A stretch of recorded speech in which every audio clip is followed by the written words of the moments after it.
Hey, thanks again, guys, for joining me for another video about cryptocurrency. Today, in this video, we're going to talk about researching cryptocurrencies and where you can do that and what to look for and maybe a little bit of strategy. So let's jump right into it. Let me minimize myself here so I'm not in the way. All right, so things to look at in a cryptocurrency. I'm not going to lie, it's overwhelming. You'll want to take it bits and pieces at a time. A lot of the stuff you look at is technical data that you're not going to understand and probably won't ever understand. I make a lot of my choices based on what I'll show you today, reading their websites, their white papers, learning about the cryptocurrency. And then I also have people like I've put in my first video, Crypto Bobby is one of the people I follow.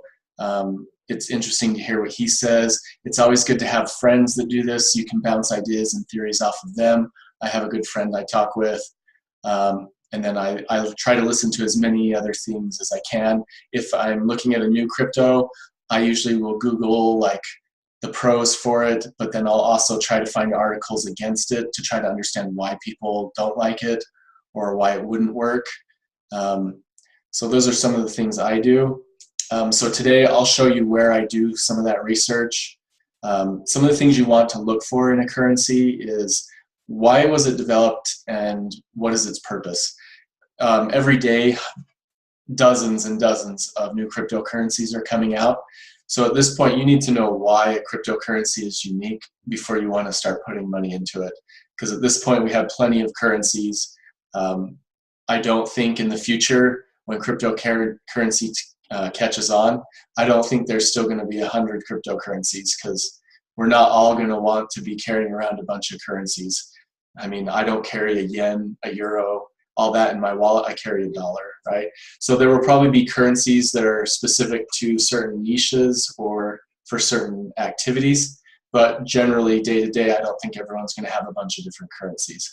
So you're not going to want to just buy every new currency that's out there. You're going to want to try to figure out which ones you think have a unique purpose and serve a market that will stay and stick around. So you also want to know about the team. Do they have a good team? Who are these people? Where did they come from? What have they done in the past? Is the code strong? Not that we would really know this, but you might get a feel for, did they just copy? Because almost all of the cryptocurrencies, well, a lot of them are open source, which means their code, their source code is available to anyone. And so you want to make sure they didn't just copy and paste someone else's work and then make a new currency to try to get money. Like, what did they do? What makes them unique, once again? And then some people think this is a big deal, some people don't. Is it completely decentralized? Does it go along the theme of open source and transparent? Or is it more centralized? Is it controlled by something that could possibly cause problems? Look into that. I don't know how important that is. I invest in some cryptocurrencies that are not completely decentralized. They have specific purposes that I like, and so I still choose them. And then we'll also, let's take a minute to talk about strategies for investing. Some people pick coins that are considered the next big thing, like they hear a lot of buzz, and so their strategy is to pick, you know, kind of feel what's going to become big and pick that. And so it might, what would happen if they picked right, they'd pick a coin, invest in it before people knew about it, then when everyone knows about it, it'll probably go up. But I feel like that's a short-term strategy because in the long run, things last and gain value depending on how much utility they bring. So that's one strategy. People get in real quick, make profit, get out. Maybe there's a better coin. Take for instance, Bitcoin and Bitcoin Cash. There's a debate about that. Some people feel like Bitcoin Cash is the better Bitcoin and is the one of the two that's going to stick around. So there's that. So maybe you kind of buy into that. You take a coin that's good, and then maybe you just pick the better version of it. Niche uses, some coins are for gamers, some coins are for bankers. Maybe you pick a strong coin that you feel will do well in a certain niche. Some people follow partnership announcements, like maybe Disney is talking about the coin they're going to invest in or start using or incorporate. And so, oh yeah, if Disney's using them, maybe I should invest there. Or American Express is using this one, let's go there. Then there's update announcements. For instance, I think Bitcoin's going to be updating sometime in February to make their network a little faster. So maybe you want to buy Bitcoin now, and then if they succeed in February, that should make their coin go up. So maybe you follow announcements. Or then another big strategy a lot of people are always wondering about, like if you take Coinbase, what's the next coin that they're going to add to Coinbase? Because if they add a new coin to Coinbase, odds are trading of that coin will go up significantly, just because it'll be available to easily available to more people. So you could also go that route. So there's a lot of different strategies. There's even more than that, but it's always good to have somewhere where you can throw these ideas around. You can join Facebook groups. Maybe there's a local group that you can pass ideas by.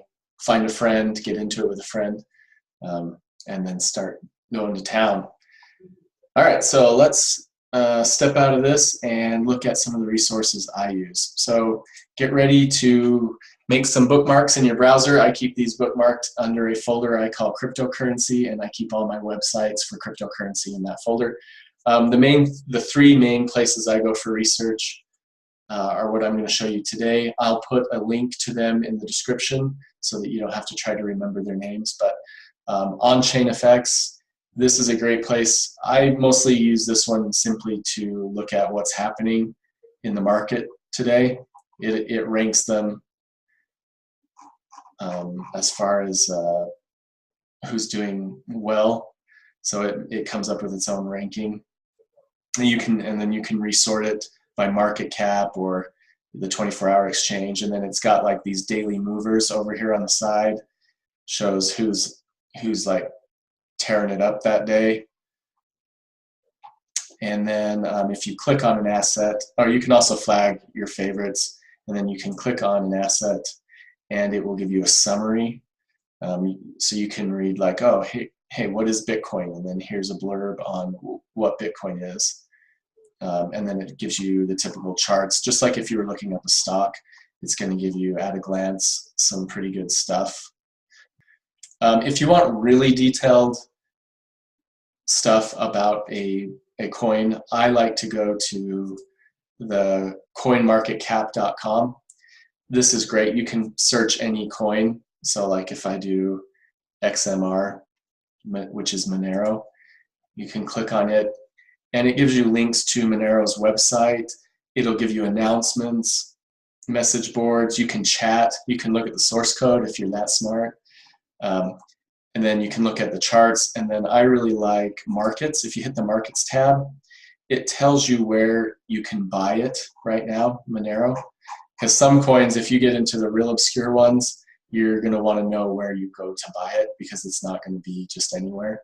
So like we can see, you can buy Monero on Binance. So we've learned about Binance. You can buy there.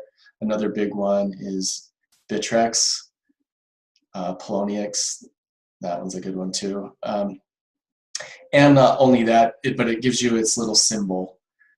So it's commonly known as XMR, but I have noticed that sometimes, depending on which market they're at, their little symbol will change. This isn't a good example, but Bitcoin Cash is sometimes BCC, or sometimes it's, let's see, BC, what is the other one? Let's look. Bitcoin Cash, it's BCH commonly, but on Binance it's BCC. So that's cool to be aware of. I really like that tab, so you can go and look at the markets. So let's look at, let's do ADA, so Cardano. That's just for example. You can go to their website from here, which is helpful. So we're going to click on that. And now I can see Cardano and what they want to tell me about their project. It's also cool because Cardano is a fairly unique coin to store. So we'll talk about wallets in the next video, but they tell you which wallet you can use to store Cardano on. You can also, what you want to look up when you're researching who's on the team and all that, that would be, you're looking for white paper. So if you're researching something, type in, like Ripple white paper, and you should be able to find it or download it. And this will tell you like about the team, about the code, about what they're doing, their vision. Most of them will make this more simple on their website, because a white paper is really long and a lot of it's complicated. But a lot of them will simplify what's in their white paper and put it on display on their website.